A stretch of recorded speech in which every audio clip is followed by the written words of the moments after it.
Di bagian laut yang paling dalam berdiri Istana Raja Laut. Dan dia memiliki 6 anak perempuan. Mereka bermain di taman sepanjang hari. Berbeda dengan putri lainnya, yang bungsu pendiam dan merenung. Dan namanya adalah The Little Mermaid. Yang terpenting, dia suka mendengarkan cerita tentang dunia orang. Secara tradisional, Putri Duyung hanya bisa muncul ke permukaan untuk pertama kalinya pada ulang tahun ke-16-nya. Dan sekarang saatnya melihat negeri dan putri bungsu. Dia muncul di dekat kapal, bernyanyi dan musik datang dari geladak.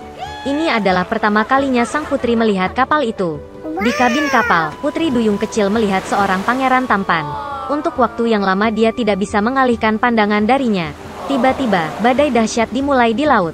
Kapal pangeran menabrak batu dan hancur berkeping-keping. Dalam kegelapan total, petir menyambar, dan Putri Duyung kecil melihat pangeran jatuh ke laut.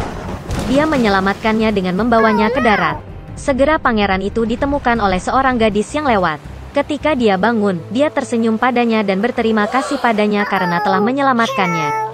Putri Duyung kecil menjadi sedih karena sang pangeran bahkan tidak tahu tentang keberadaannya. Dia menyelam ke dalam air dan berenang menjauh. Dari cerita ayahnya tentang orang-orang, Putri Duyung kecil mengetahui bahwa mereka menganggap ekor ikan Putri Duyung itu jelek. Oleh karena itu, untuk menyenangkan seseorang harus memperoleh 2 kaki. Keesokan harinya, Putri Duyung kecil pergi ke penyihir laut. Penyihir itu setuju untuk membuatkan ramuan untuknya yang akan mengubah ekor ikan menjadi sepasang kaki yang ramping. Kiprah sang putri akan anggun, tetapi setiap langkah yang diambilnya akan membawa rasa sakit yang tak tertahankan.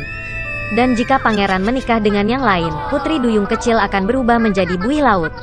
Sebagai gantinya, penyihir itu ingin mengambil suaranya yang indah dari gadis itu. Sang putri siap untuk apapun untuk dekat dengan pangeran, dan dia setuju. Setelah berlayar ke istana pangeran di malam hari, Putri Duyung kecil meminum minuman ajaib. Rasa sakit yang tajam melanda dirinya dan dia pingsan. Bangun di sore hari, gadis itu melihat pangeran di depannya, dan menurunkan matanya, menemukan 2 kaki sebagai pengganti ekor ikan. Pangeran mencoba mencari tahu siapa dia dan bagaimana dia bisa sampai di sini, tetapi Putri Duyung kecil tidak dapat berbicara. Meskipun gaya berjalannya yang lapang dan tariannya yang indah, dia merasakan sakit yang luar biasa di kakinya. Sang pangeran semakin terikat pada Putri Duyung kecil, tetapi tetap memperlakukannya seperti anak kecil yang lucu. Tidak pernah terlintas dalam benaknya untuk menjadikan dia istrinya. Suatu ketika pangeran mengakui bahwa hatinya ditempati oleh orang yang telah menyelamatkannya sejak lama di pantai, dan mereka akan menikah. Putri Duyung kecil itu sangat kesal, tetapi tidak bisa mengatakan yang sebenarnya. Ketika tiba waktunya untuk pernikahan, pangeran mengundang Putri Duyung kecil untuk pergi bersama pengantin baru dalam perjalanan bulan madu. Tenda bulan madu mewah tersebar di dek kapal. Putri Duyung kecil memiliki 1 malam terakhir untuk bersama orang yang dia tinggalkan rumahnya, memberikan suaranya yang indah dan menanggung siksaan tanpa akhir setiap hari. Tapi dia bahkan tidak menyadarinya. Ketika keheningan terjadi di kapal, Putri Duyung kecil duduk di geladak dan menunggu sinar matahari pertama. Tiba-tiba, di dekat kapal, dia melihat saudara perempuannya. Mereka dengan air mata meminta penyihir untuk membantu menyelamatkan sang putri dari kematian. Penyihir itu memberi mereka pisau tajam, yang akan digunakan Putri Duyung kecil untuk menembus hati pangeran. Setetes darahnya akan mengubah kakinya menjadi ekor, dan dia bisa kembali ke laut. Putri Duyung kecil melihat ke dalam tenda, dan melihat ada sepasang kekasih yang sedang tidur. Dia tidak menemukan kekuatan untuk mengambil nyawa pangeran, dan melemparkan belati ke laut. Dengan kesedihan, Putri Duyung kecil menceburkan diri ke dalam air. Tapi kebaikan sang putri meluluhkan hati penyihir jahat itu. Penyihir itu membatalkan mantranya, dan Putri Duyung kecil lagi-lagi memiliki ekor ikan, bukan kaki manusia. Suatu ketika ada seorang wanita yang tidak memiliki anak. Dia pernah pergi ke penyihir yang baik untuk meminta bantuan. Wanita itu berkata bahwa dia sedang memimpikannya seorang anak. Penyihir itu memberinya benih, dan memerintahkan untuk menanamnya di dalam pot bunga. Wanita itu sangat senang, berterima kasih kepada wanita tua itu, dan pulang ke rumah. Di rumah, dia menanam benih, menyiraminya, dan mulai menunggu dengan sabar. Segera sebuah bunga besar yang indah, seperti tulip, tumbuh di dalam pot. Ketika kelopaknya terbuka, ada seorang gadis kecil di dalamnya. Dia sangat kecil, tidak lebih dari 1 inci. Karena itu, wanita itu memanggilnya Tumbelina. Suatu malam, ketika Tumbelina tertidur lelap, seekor katak besar naik ke jendela rumah, basah dan jelek. Dia meraih gadis yang sedang tidur dan bergegas ke rawa-rawanya. Kodok itu memutuskan untuk menikahkan putranya yang jelek dengan Tumbelina yang cantik. Dia menanamnya di tengah sungai di atas daun lili yang lebar agar gadis itu tidak melarikan diri. Pagi harinya Thumbelina bangun dan menyadari bahwa dia tidak ada di rumah, tetapi di sekitarnya ada air. Ketika gadis itu menyadari betapa nasib buruk menunggunya, dia menangis dengan sedihnya. Saat ini, ikan-ikan kecil berenang lewat. Mereka merasa kasihan pada Thumbelina.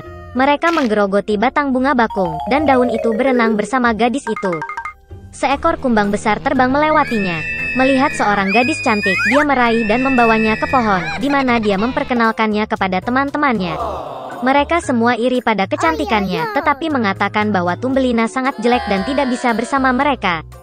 Di bawah tekanan dari teman, kumbang juga memutuskan bahwa dia jelek, membiarkan gadis itu turun ke tanah dan mengucapkan selamat tinggal. Sepanjang musim panas Thumbelina tinggal sendirian di hutan. Dia membuat buayan untuk dirinya sendiri dari rumput dan dedaunan.